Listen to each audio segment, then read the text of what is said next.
ready for this? So ready. Push through.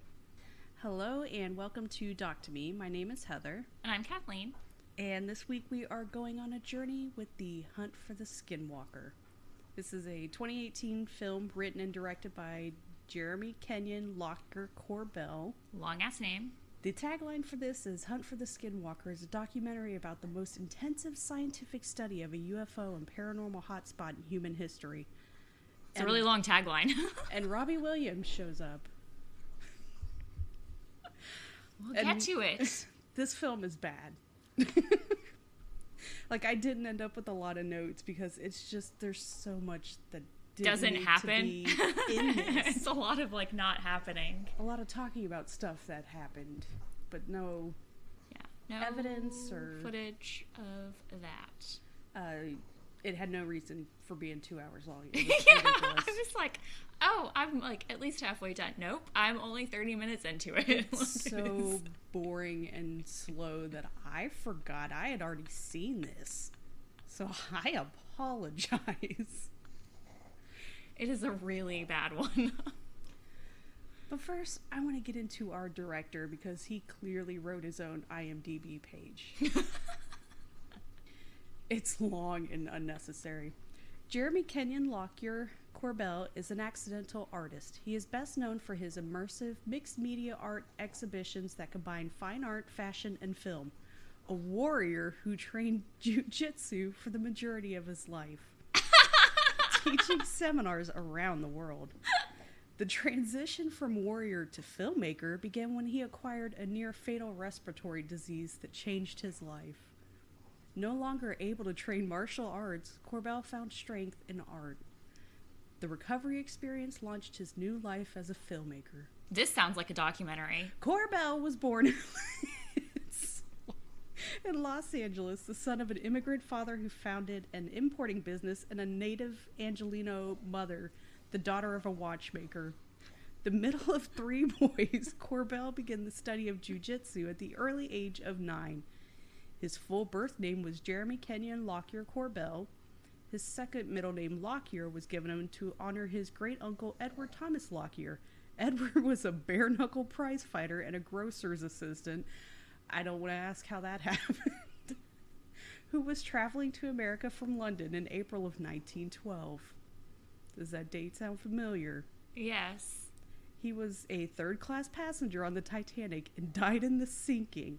His body was buried at sea, body number 153. After graduating high school from Harvard... this is like a whole ass autobiography. Harvard Westlake School in 1995, Corbell attended University of California in Santa Cruz and graduated with the degree, want to guess? Business. Quantum Studies. Oh! That fits. A black belt in jiu-jitsu, Corbell taught jiu-jitsu and yoga at the University of California, Santa Cruz for many years. During this time, he developed his trademark styles of martial and healing arts, quantum jiu-jitsu, and warrior yoga. He has appeared in Black Belt Magazine, Yoga Journal, and other international magazines highlighting his approach to yoga and jiu-jitsu. He's also written books. He's... because of his martial arts expertise and high-flying demonstration shot style, Corbell has been sought out to consult in a number of films, such as I Am Number 4 and Bunraku. He's also consulted for video games. I feel it really gives an explanation to this guy. He's just... That's a lot of information that nobody asked for. Yeah. Like, he obviously wrote this himself. It's an autobiography. Who would know all of this? But I just like that he's not able to train in martial arts anymore, but yet he's still teaching and known for his high-flying expertise or something.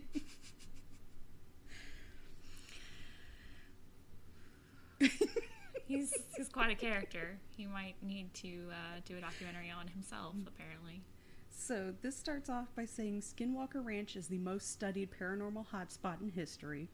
I haven't heard much about it. I don't think that's accurate at all. A joint endeavor was Bermuda Triangle, like, just...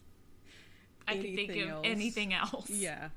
A joint endeavor was initiated between private industry and the Department of Defense. Okay. Scientists and the Defense Intelligence Agency coordinated to study the wide range of bizarre encounters. One of the program's aims was to assess if the phenomenon indicated a national defense threat with never-before-seen footage. This is a true story 20 years in the making. This story can now be told. It should not be told. They go through all of this just in the beginning. None of it's really answered. No, it's just a bunch of, like, interviews. Yeah. It's literally all just a bunch... And dead cows. A lot of dead cows. So many dead cows. December 11, 2017, George Knapp, an investigative reporter with the local CBS News, thinks it's going to be really big. 5 days later, the New York Times breaks the story.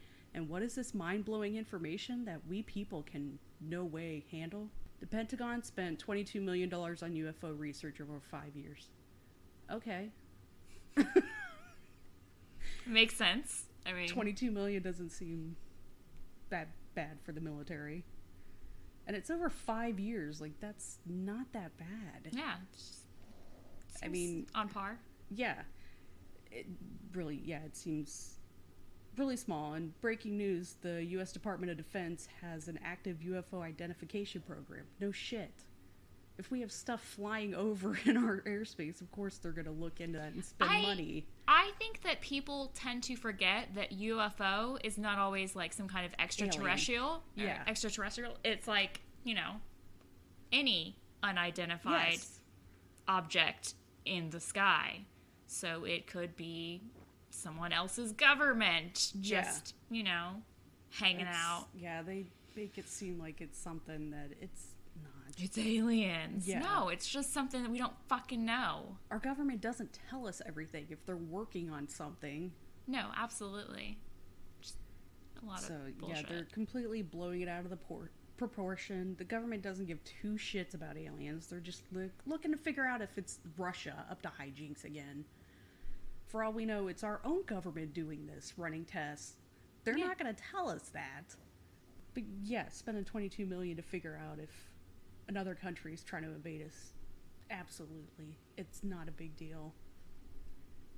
So we're only 5 minutes into this thing, and we're already blasting this. It's sad. It was... And there's so much talking. Long. It was so much talking.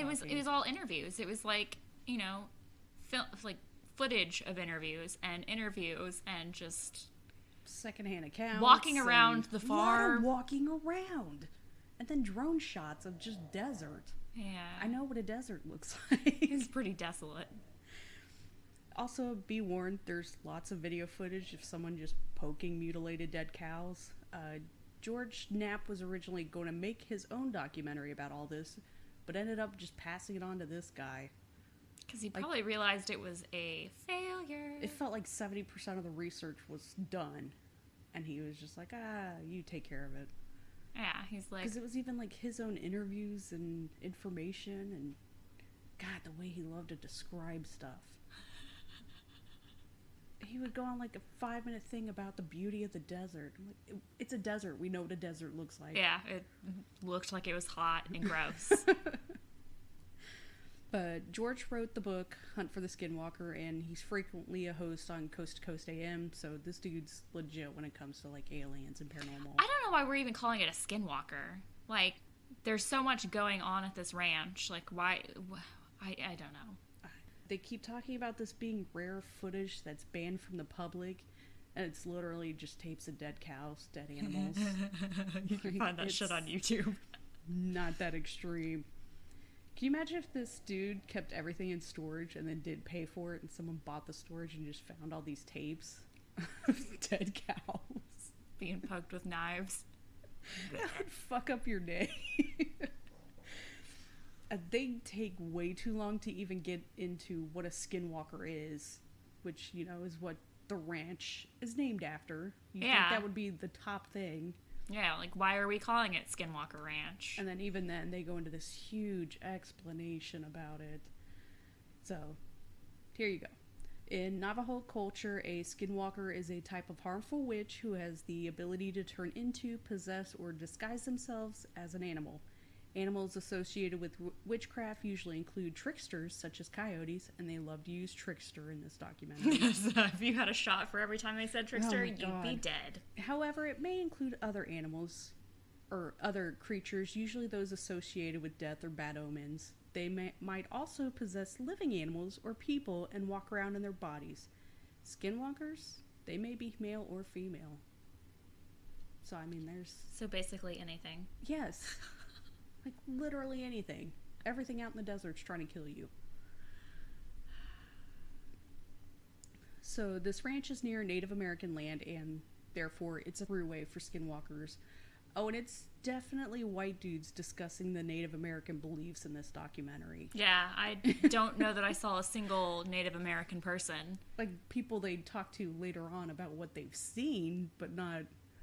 Yeah. Like, hey, tell us what this is. What are your beliefs? Yeah, investigate with us. Robert Bigelow is featured in this heavily. Who is he, you may ask? He owns the hotel chain Budget Suites of America and is the founder of Bigelow Aerospace. He made his money in real estate and then used that money to funnel into space research. His big plan, which I don't think they mentioned, was to launch an inflatable hotel into space and charge $5 million for a 3-day stay. That sounds... He wasn't into this to likely. Look into research. It was like, how can I make more money? Yeah, I don't see that happening. So during this, he owned the ranch during the time of the documentary. This one guy tells a weird story about the previous owners hitting a wolf who was attacking one of their cows with a stick and then shooting at it and it having no effect. Could it have been because the wolf was so hungry that all it could focus on was the cow? Yeah, like, or maybe he wasn't Did they even hitting hit it. Yeah, did he even hit it? That was my biggest concern. Like, it's no supernatural thing. Did you even hit the damn thing? Yeah, or maybe it was like rabid and it didn't give a fuck. Yeah. He says that in one sentence the bullet should have taken this wolf down, and then later says the wolf was 3 times the size of a normal one. So, which is it? How do you know the gun would have even taken this thing down? When he describes the size of it, he has his hand up like to his shoulder height. So I don't know how you would have been terrified by this thing. They were talking about how it was coming up to him and he was petting it on the head. Yeah, it seems a little big. And then later on they found some skin from the wolf that was already decaying. It's like 100 fucking degrees. Yeah, you're in a hot Utah sun in the desert. Like, doesn't mention how long it took from... I'm alive, and if I step outside in Texas, I'm decaying. Yeah. Like, they talked about how they were, like, following the wolf, tracking it, and then came back and it was decayed. I'm like, well, then what is that time frame? Yeah. Was it like an hour? Was it 2 hours? A day? Oh, and we find out they said it was a direwolf, which that sounds legit. Except direwolves haven't existed in 9,500 years. And they're not much bigger than a gray wolf. That's just, let's not focus on that. They talk about one of the previous owners named Tom Gorman, who I immediately was like the baseball player. Well, and I think they were using like fake names for some of these people. It's like, that's who you're gonna pick. Like, I feel like we could just Google this. And also, could we just do like John Doe or something? Like, that's a very specific fake name. He had 3 to 4 foot holes dug out of one of the fields, and they don't know who did it. After they've already talked about like other people just digging around for fun. Yeah. Stir up stuff. I want to believe watching this, but... They give you nothing to believe. No. They're really, like, absolutely nothing. There's nothing... Because, like, I mean, sure, I'll buy that, like, there's something out there. Do I think that it's, like, coming to this Utah ranch and fucking with people? No. And also, is it an alien? Is it paranormal, like a spirit? Like, what is it supposed to be? Because it seems like it's a lot of different things happening. Nobody can agree on anything. Yeah, they're like, oh, it does this, but it does this, and it never repeats itself. I don't understand. Like, it seemed to repeat itself with the cows. a lot. Well, and then they talked about the Skinwalker stuff at the beginning, and I don't remember them ever talking about it again. It was like they would go from one thing to another, but not really narrow it down. It was a lot of different... Like, they couldn't decide what it was. Yeah. And then we get to the shit that I'm down for, which was seeing figures outside of the house, the sounds of feet, and doors slamming. They said they would see faces come up to the window. I can get behind that. You're in the middle of nowhere. That's terrifying. Yeah. Well, and also I like that they kept emphasizing the point that, like, there was only one entrance to the ranch. And it's like, bro, it's a fucking ranch. It's a massive plot of land. People can climb fences. Yeah, they showed people the can just fences. Like go like, over not... the mountains or whatever. Like, people could just walk in. They don't have to like come through your front gate. Yeah, it was like the gates you normally see on a farm. It's not like 8-foot tall pure cement. What do you think was cattle rustling? They weren't just like going through your front door and stealing your cattle. Do I believe this place is haunted? Abso-fucking-lutely. We get into real fun stuff. There's shit disappearing, and when the owners would go buy new stuff, the old stuff would reappear. I thought that was fun. I mean, that happens to me all the time. That's just called getting older. It's just funny. They would put groceries away and would come back, and they'd all be back in the bags. That would piss me off. And there was one, he said his dog was super aggressive, and he put a collar on the dog. And the collar disappeared. Or maybe the dog slipped out of the collar, like some dogs are known to do. But then he went and bought a new one. He came back, the old one was back on. Explain that. Someone put the collar on. Tricksters. I think these tricksters might be teenagers. So they tell us all of this stuff, and then they have another dude come on and tell us the same fucking things. Like, it was like, okay, we're telling you a story. Now we're going to show you pictures of stuff that's been typed out describing what we just said. Yeah. Again, here's you our can notes. Cut some stuff out. I believe you. 2 hours.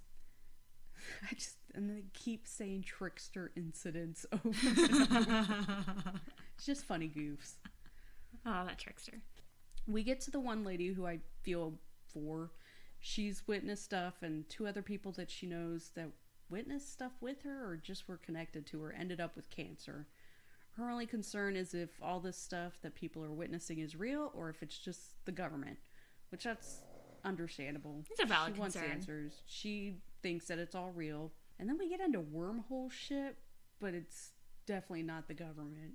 They think that it's like an alternate, like, I don't know what they want like a portal to open up, but like, are we talking about aliens or are we talking, like, what is happening here? I couldn't follow, like, what it's supposed to be. Yeah, because it's like not cohesive at all. No, it's really not. Yeah, it's just so much potential and no fulfillment. Yeah, they try so hard to keep pressing that this couldn't possibly be the government. I don't buy that. Let's make it clear, we trust doctors and scientists, not the government. That's totally different. Oh, absolutely, 1000%. And then there's more tricksters. Someone put their cattle in a trailer, which that one, I liked that one. I like that. That's he was fun. Like, they were, they weren't even like they were bulls. Yeah. And they were like, there were 4 mean bulls. Like, there's no way they would have been able to herd them here's in. A picture of them looking angry. They look like fucking cows. I liked that it looked like a 2-headed one. Yeah, I opened the trailer and they looked dazed. It's like, they're fucking cows. They have no thought process.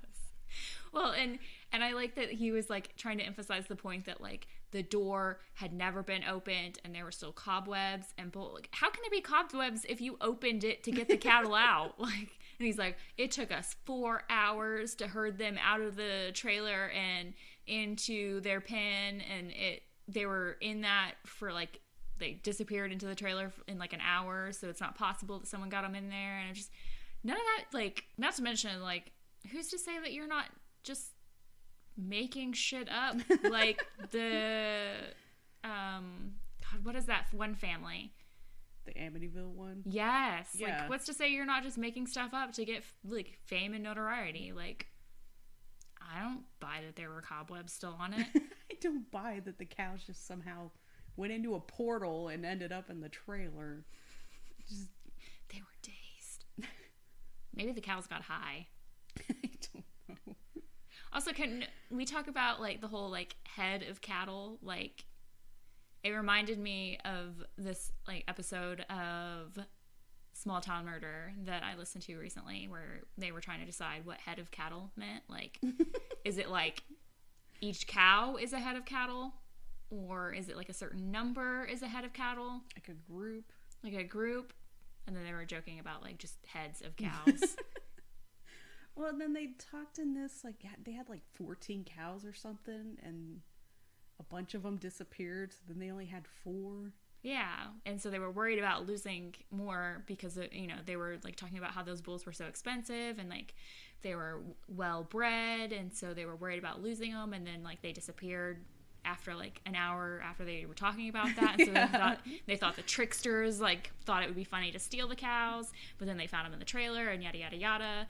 And yeah, so I'm like, As much as they talked about, they did talk about, hey, we went and checked to make sure there was no holes in the fence or something they could have slipped out of. It was just, they're gone. They disappeared. Somebody took them. 4 cows. Sorry, 4 bulls. So we go back to the woman we had talked to previously. We talked to her son, and I thought she said her son had cancer. We talked about this. Yes, we did. And I'm not sure. She may have just said that he was undergoing chemo, but... I sure seen she had 2 people connected to her had cancer, but he reveals he has MS, which it's not cancer. No. And he is, you know, just like, I'm the only one in my family. Yeah, he's talking, he's young and healthy. He doesn't know how he could have developed it, which if you look into There's no family history, and it's like, Yeah. there's not typically family history of MS. you look into it, it can occur at any age, and he's in the age group where it was most likely to develop. So, I don't know. It sucks, but maybe it's not linked. Also, did they have a dog crying through that whole interview? Because it was Yes. driving me crazy. Or maybe it was just like dramatic effect. I don't know. I feel like I sound heartless when I talk about this, but it doesn't show any proof other than just bad luck. Right. Well, and that, like I was talking about earlier, like, I mean, statistically, a lot of people get cancer. Yeah. You're going to know several people in your life who develop cancer. It's just something, it's a fact of life. Like, you're getting older, like, people around you, cancer. Yeah. Like, it wasn't this rare thing that happens. So, Bigelow eventually sells off the ranch to some mysterious new owner who doesn't want to be shown. I like how they filmed him with, like, the voice thing, and then, like, it was no head, but, like, the rest of his body and his hands. It made me think of, like, the Dr. Claw from, like, Inspector Gadget. It's just like, oh, he's a villain. March of last year, the dude came out, so it's not like they made it seem like it's going to be Elon Musk or something. Like, it was not that big of a deal. His name's Brandon Fugel, and he's a Utah real estate tycoon. So it's just another real estate dude. Why did they have guns? I don't know. Like, yeah, because they're walking, or they're not even walking, they're driving around in the back of trucks and stuff with guns. What are you doing? yeah, like, are you gonna shoot the trickster? Goddamn trickster. Go after the cows. They're finding that dire wolf. All this leads us to meeting Robbie Williams. I was so confused because it shows they're like all sitting around a fire, and it's like a bunch of dudes in a like semicircle, all sitting in weird chairs for an outdoor campfire or whatever. And they're all sitting there talking, and then like, you know, it interviews like the first 2 guys, and then it like pans over and it's like Robbie Williams, singer/musician. I'm like, what the fuck does this have to do with Utah and the paranormal? If you don't know who Robbie Williams is, he's fucking big in the UK. Yeah, why is he in the US? The only reason I know about it was that weird video he had probably like 20 years ago or something. The music video where he's like singing and then his skin falls off. Do you remember that? I don't. Oh my god, I was telling my husband about it too, and he was just staring at me. I was like, I know this isn't some weird dream I had. I couldn't tell you the song. I remember that music video though. Because it just seemed like this normal little pop song, and then it was like, oh, why is the skin falling off and his muscles, and then he's just a skeleton. Yeah, it's just Robbie Williams. No idea why. Why is he in the bumfuck of Utah? Yeah, why is he being interviewed for this? He's so famous. Why is he in this film? Bumfuck middle of Utah. That was like one of the weirdest things about this whole documentary. Just Robbie Williams. And then after that, that's about it. We don't get any evidence from any of this other than just witness accounts and some pictures. So I don't know. Didn't change my mind about anything. And like all the cow mutilations, like they talked about how, first of all, I don't know why they were fucking poking it with a knife, but also it was like hilarious that they were poking it with a knife and like talking about how like this cow's ear was cut off with a sharp instrument. It's like, bro, you're holding a sharp instrument and you're poking it at this cow, and just like, do we really need to, you're like, in the desert? There's wild animals everywhere. They're going to eat your cattle. It's 60 pounds of meat was taken off. Well, yeah, they're fucking hungry, bro. Like, they're gonna eat your cows. And especially, like, they were talking about, like, the calf and the mother, and, like, how the mother was wounded, and, like, the calf, was, like, just, like, eviscerated. Well, wild animals, they're gonna go after the weakest link, which is the babies. Yeah, it just... They never really got that much into the government stuff, which you're opening this up talking about government, and then you really don't explore that. They had a lot of acronyms, though, for, like, all these secret things. They weren't even that good. No. What was the NIDS? I like NIDS. NIDS. Nerds in Discovery. I'm just kidding. That wasn't it. So, yeah, there's not really much here. Last podcast on the left, they've covered Skinwalker Ranch. I know it was multiple episodes. And also, I know you're asking, Ghost Adventures did go to Skinwalker Canyon. Not the ranch, the canyon. So apparently, Brandon's not too welcoming for them. Really? It was just, this didn't need to be made. No, it really didn't. And, like, when I was looking, to watch it, there's a lot of... There's a show. Yeah, there's a show, and... Like, I think they're, like, about to release a second season of it, which I'm like, how is this any different from, like, They made a Bigfoot 2-hour... hunters? They made a 2-hour documentary about, like, nothing. Like, and... I'm wondering what's different from this movie than what was in the book of the same name. Obviously not evidence. I want to see some fucking actual, like, real... And they even said, like, they couldn't get things on camera. And, like, they were like, you have to spend a long time here if you want to witness something. Okay, like, no one has that much time, dude. Like, the film evidence they had was, like, what military has released. Like, yeah. Which are, like, lights and shit. Like, yeah. And then they talked about, like, how they kept hearing, like, it sounded like machinery coming from the ground. And I'm like, have you talked to a geologist or something? Maybe it's on a weird plates moving around, or... Yeah, like, it's the middle of Utah, okay? Like, just... There's no fucking aliens visiting you. There's no tricksters. The only part that caught my attention was they were, like, seeing faces through the window. I was like, yeah, Beatrice. I was like, yeah, she's resting. She's had a long day. God. So, yeah. Definitely, it took me a long time to get through this. Yeah. I do not recommend, although pause it at the right moment and you will appreciate it. Yeah, this is very long. We got it out of the way. I want a real good one. I apologize.